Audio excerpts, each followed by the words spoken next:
అధ్యక్ష. ఈ రోజు బోర్బండ పోదాం అధ్యక్ష. ఇక్కడ నుంచి బోర్బండకి వెళ్దాము.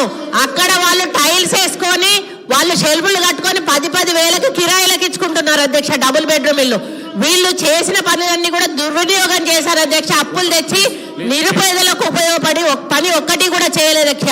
స్కూళ్ళు డెవలప్ చేయలేదు, ఉన్న హాస్పిటల్ డెవలప్ చేయలేదు, హాస్పిటళ్లలో స్టాఫ్ను రిక్రూట్ చేయలేదు, విద్యా వైద్యాన్ని పూర్తిగా నిర్లక్ష్యం చేసిన ప్రభుత్వం ఏదైనా ఉందంటే తెలంగాణ ప్రభుత్వం అధ్యక్ష. మనం తెలంగాణ తెచ్చుకున్నది నీళ్లు, నిధులు, నియామకాలు. ఈరోజు నీళ్లు కృష్ణా జలాలను ఆంధ్రాకు అమ్ముకుంటున్నారు అధ్యక్ష.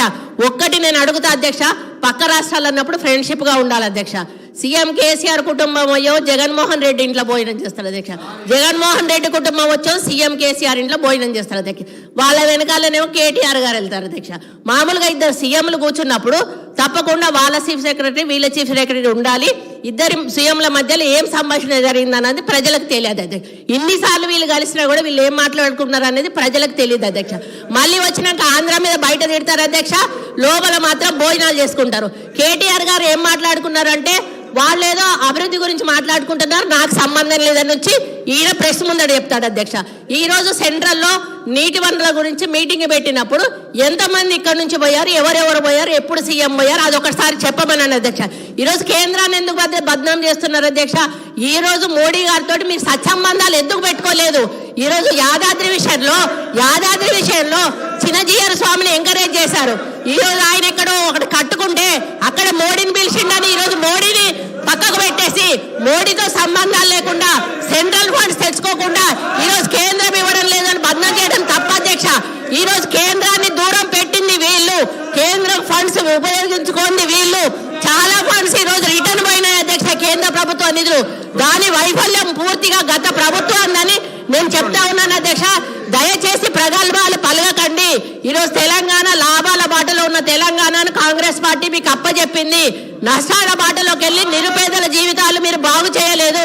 కేవలం పెద్దవాళ్ళని బాగు చేశారు, పేదోళ్ళని ఎక్కడున్న వాళ్ళని అక్కడ ఉంచారు.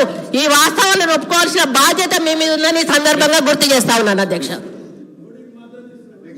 ఏంది అధ్యక్ష ఇట్లా ఇంతమంది మంత్రులు మధ్యలో వేస్తే మేము ఎట్లా మాట్లాడగలుగుతాం అధ్యక్ష? వాట్ ఈస్ దిస్ అధ్యక్ష? సరే ఎనీహౌ ఏం చేస్తాం అధ్యక్ష? ప్లీజ్ హరీష్ రావు గారు ప్లీజ్. అధ్యక్ష కానీ మీరు ఈసారి ఇప్పుడు 5 మంత్రులకు అవకాశం ఇస్తారు సార్. మీరు శ్రీధర్ బాబు గారు, ఉత్తమ్ కుమార్ రెడ్డి గారు, పొన్నం ప్రభాకర్ గారు, సీతక్క మన కొండా సురేఖ గారు, జూపల్లి గారు, ఇంతమంది మంత్రులకు ఇచ్చి నన్ను మధ్యలో ఇన్నిసార్లు డిస్టర్బ్ చేసి నా ఫ్లో డిస్టర్బ్ చేసే ఇది ఒక కుట్ర సార్. ఇది కూడా అన్యాయం సార్ ఇది అధ్యక్ష. మా సోదరిమణి సరే ఒక విషయంలో ప్రజలు కూడా చూస్తున్నారు అధ్యక్ష. మా సోదరిమణి సురేఖ గారు ఒక మాట అన్నారు, హాస్పిటల్ ఊరవతలు ఉండాలన్నట, జైలేమో నడి ఊళ్ళు ఉండాలన్నట. ఇది ఏం ప్రేమ అధ్యక్ష? ప్రజలు ఇబ్బంది పడొద్దు, వరంగల్ నడిబొడ్డున ప్రభుత్వ ఆసుపత్రి ఉంటే ప్రజలకు మేలవుతుందని ప్రజల కోసం నడిబొడ్డున మేము ఆసుపత్రి కడితే దాన్ని కూడా మా సోదరిమణి తప్పు పడితే నేను అది వారి విజ్ఞత వదిలేస్తా అధ్యక్ష. ఇకపోతే వైద్యం కూడా నిర్లక్ష్యమైందని సోదరిమణి చెప్పారు అధ్యక్ష. బయట ఉంటే ఆరోగ్యకరంగా ఉంటారు పేషెంట్స్. పురాతనమైన జైలు భవనాన్ని పడగొట్టాల్సిన అవసరం ఏమొచ్చింది? ఎందుకు పడగొట్టాల్సి వచ్చింది? ఈ రోజు చెట్టుకొక్కరు పుట్టకొక్కరు అయిన అధ్యక్ష. వాళ్ళ భార్యలకు వాళ్ళు ఎక్కడున్నారో కూడా తెలియనటువంటి పరిస్థితి ఉన్నది. హరీష్ రావు గారు సార్ ఏం సార్ ఇది? వారు మాట్లాడితే నేను సమాధానం చెప్పాలి కదా అధ్యక్ష. ముగించండి. ఎట్లా ముగించాలి సార్? మీరు 8 మంది 1/2 డజన్ మంది మంత్రులకు మధ్యలో ఇంటరప్ట్ చేస్తే నేను ఎట్లా మాట్లాడాలి సార్? అధ్యక్ష మా సోదరిమణి వైద్యం నిర్లక్ష్యమైందన్నారు. ఆనాడు కాంగ్రెస్ ప్రభుత్వ హయాములో నేను రాను బిడ్డో సర్కారు దవాఖానకనే పాటలు వస్తే మా హయాములో పోదాం పద బిడ్డ సర్కారు దవాఖానకనంత గొప్పగా ప్రభుత్వ ఆసుపత్రులు చేశాం. ఆ రోజు ప్రభుత్వ ఆసుపత్రుల్లో డెలివరీలు 30% అయితే ఈ రోజు 78% ప్రభుత్వ ఆసుపత్రుల్లో డెలివరీలు జరుగుతూ ఉన్నాయి. ఇది మా ప్రభుత్వ పనితీరు నిదర్శనం. సో నేను మాటకు చెప్పగలుగుతాను కానీ I don't want to deviate అధ్యక్ష కన్క్లూడ్ చేయండి ప్లీజ్. అధ్యక్ష ఈ రాష్ట్రం అనేక గొప్ప విజయాలను కూడా సాధించింది అధ్యక్ష.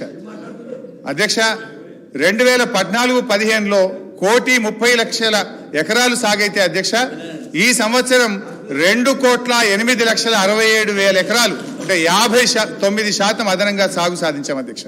వానకాలంతో పోటీ పడేలా యాసంగి సాగు జరుగుతూ ఉంది. పక్క రాష్ట్ర కూలీలు వచ్చి ఇవాళ తెలంగాణలో ఉపాధి పొందుతున్నటువంటి పరిస్థితి అధ్యక్ష. గత సంవత్సరం వరి ఉత్పత్తి 2,58,16,487 మెట్రిక్ టన్నులకు పెరిగింది అధ్యక్ష.